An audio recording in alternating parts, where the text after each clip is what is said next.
অবশেষে খোঁজ মিলেছে ইরানের প্রেসিডেন্ট ইব্রাহিম রাইসিকে বহনকারী বিমানের। রেড ক্রিসেন্টের উদ্ধারকারী দলের বরাতে এ তথ্য নিশ্চিত করেছে ইরানের গণমাধ্যম।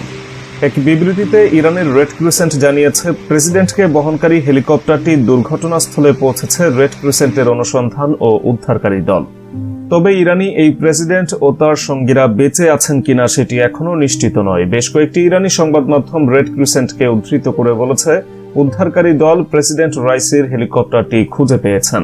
তবে ইরানি এই প্রেসিডেন্ট ও তার সঙ্গীরা বেঁচে আছেন কিনা সে বিষয়ে কোনো তথ্য দেয়নি রেড ক্রিসেন্ট।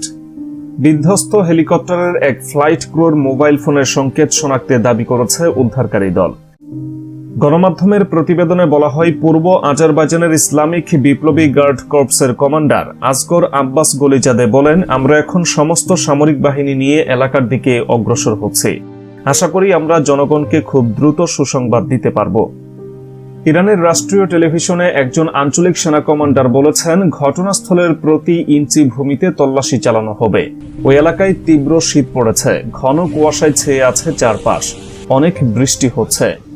এদিকে ইব্রাহিম রাইসিকে অনুসন্ধানে সহায়তার জন্য উদ্ধারকারী দল পাঠাচ্ছে রাশিয়া। প্রেসিডেন্ট রাইসি সন্ধানে সহায়তার জন্য রাশিয়া ইরানে একটি উদ্ধারকারী দল পাঠাচ্ছে বলে রাশিয়ার রাষ্ট্রীয় গণমাধ্যম জানিয়েছে। RIA নভস্তি জানিয়েছে, রাশিয়ার এই দলটিতে 47 জন বিশেষজ্ঞ উদ্ধারকারী, বেশ কয়েকটি যানবাহন যা উঁচু নিচু ও অসমতল ভূমিতে চলতে পারে এবং একটি হেলিকপ্টার রয়েছে। এছাড়া এরই মধ্যে তাদের খুঁজতে বিশেষ উদ্ধারকারী দল পাঠিয়েছে তুরস্ক। তুরস্কের প্রতিরক্ষা মন্ত্রণালয়ের এক বিবৃতি থেকে জানা হয়েছে, প্রেসিডেন্ট রাইসি ও পররাষ্ট্রমন্ত্রী হুসাইন আমির আবদুল্লাহিয়ানকে খুঁজতে ড্রোন ও হেলিকপ্টার পাঠিয়েছে তুরস্ক। তুরস্ক ছাড়াও আজারবাইজান, আর্মেনিয়া ও ইরাকও বিধ্বস্ত হেলিকপ্টারটি খুঁজতে সহায়তার কথা বলেছে। এছাড়াও বিভিন্ন দেশ হেলিকপ্টার উদ্ধারে সহায়তার হাত বাড়িয়েছে। অনেক বিশ্ব নেতা এই ঘটনায় তাদের উদ্বিগ্নতা জানিয়ে ভালো খবর পাওয়ার অপেক্ষা করছেন বলে জানিয়েছেন। কিন্তু যুক্তরাষ্ট্রের একজন সিনেটর বলেছেন, রাইসি মারা গেলে বিশ্ব নিরাপদ। মার্কিন সিনেটর রিক স্কট এই মন্তব্য করেছেন। তিনি বলেন, রাইসি যদি মারা যায় তাহলে বিশ্ব এখন আরও নিরাপদ জায়গা। সামাজিক যোগাযোগ মাধ্যমে এক পোস্টে রাইসির সম্পর্কে স্কট বলেন, তাকে ভালোবাসা বা শ্রদ্ধা করা হয় না এবং কেউ তাকে মিস করবে না। আল জাজিরার খবরে বলা হয়েছে, মধ্যপ্রাচ্যে যুক্তরাষ্ট্রের অনেক মিত্র সহ রাইসির নিরাপত্তা নিয়ে আন্তর্জাতিক সম্প্রদায়ের অনেক নেতা উদ্বেগ প্রকাশ করেছেন। তার সঙ্গে মার্কিন সিনেটরের এই মন্তব্য সম্পূর্ণ ভিন্ন। এদিকে বিবৃতি দিয়েছে ফিলিস্তিনি সশস্ত্র গোষ্ঠী হামাস। এতে তারা বলেছে, এমন কষ্টদায়ক ঘটনায় আমরা আমাদের ইরানি ভাই, তাদের নেতা, সরকার এবং জনগণের প্রতি সহমর্মিতা জানাচ্ছি। আমরা সর্বশক্তিমান আল্লাহর প্রতি, ইরানের প্রেসিডেন্ট এবং তার দলের নিরাপত্তা নিশ্চিত এবং আমাদের ইরানি ভাইদের সব ধরনের বিপদ থেকে মুক্ত রাখা দোয়া করছি। এদিকে ইরানের প্রেসিডেন্ট ইব্রাহিম রাইসি ও দেশটির পররাষ্ট্রমন্ত্রী হুসাইন আমির আবদুল্লাহিয়ানকে নিয়ে বিধ্বস্ত হওয়া হেলিকপ্টারটি যুক্তরাষ্ট্রের বানানো।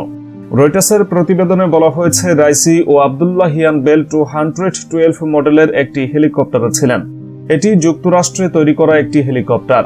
ইরানের রাষ্ট্রীয় সংবাদ সংস্থা ইরনার বরাতে এই খবর দিয়েছে রয়টার্স। হেলিকপ্টারটি ছিল মাঝারি আকারের, এতে পাইলট সহ 15 জন বসতে পারেন। বিবিসির খবরেও বলা হয়েছে, ইরানে বিধ্বস্ত হেলিকপ্টারটি ছিল যুক্তরাষ্ট্রে তৈরি করা বেল 212 মডেলের। তবে 1979 সালে ইসলামী বিপ্লবের পর ইরানের কাছে এমন কোনো হেলিকপ্টার বিক্রি করেনি যুক্তরাষ্ট্র। গতকাল রোববার আজারবাইজানের সীমান্তবর্তী এলাকায় দুই দেশে যৌথভাবে নির্মিত একটি বাঁধ উদ্বোধন করতে যান ইব্রাহিম রাইসি।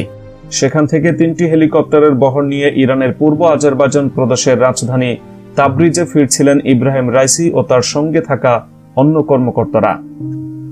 পথে পূর্ব আজারবাইজানের জোলফা এলাকার কাছে দুর্গম পাহাড়ে প্রেসিডেন্টকে বহনকারী হেলিকপ্টারটি বিধ্বস্ত হয়। অন্য দুটি হেলিকপ্টার নিরাপদে গন্তব্যে পৌঁছায়। পাহাড়ি এলাকায় চলছে ব্যাপক তল্লাশি। তবে বৈরী আবহাওয়ার কারণে উদ্ধার অভিযান ব্যাহত হচ্ছে বলে জানিয়েছেন ইরানের কর্মকর্তারা। ইরানের রাষ্ট্রীয় টেলিভিশনের খবরে আরও বলা হয়েছে, মূলত বৈরী আবহাওয়ার কারণে হেলিকপ্টারটি বিধ্বস্ত হয়েছে। আজ সোমবার ভোরের দিকে উজ্জ্বল রঙের জ্যাকেট পরে, মাথায় টর্চ জ্বালিয়ে দুর্গম পাহাড়ি এলাকায় পায়ে হেঁটে উদ্ধারকারীদের তল্লাশি চালানোর ভিডিও ফুটেজ প্রকাশ করা হয়েছে।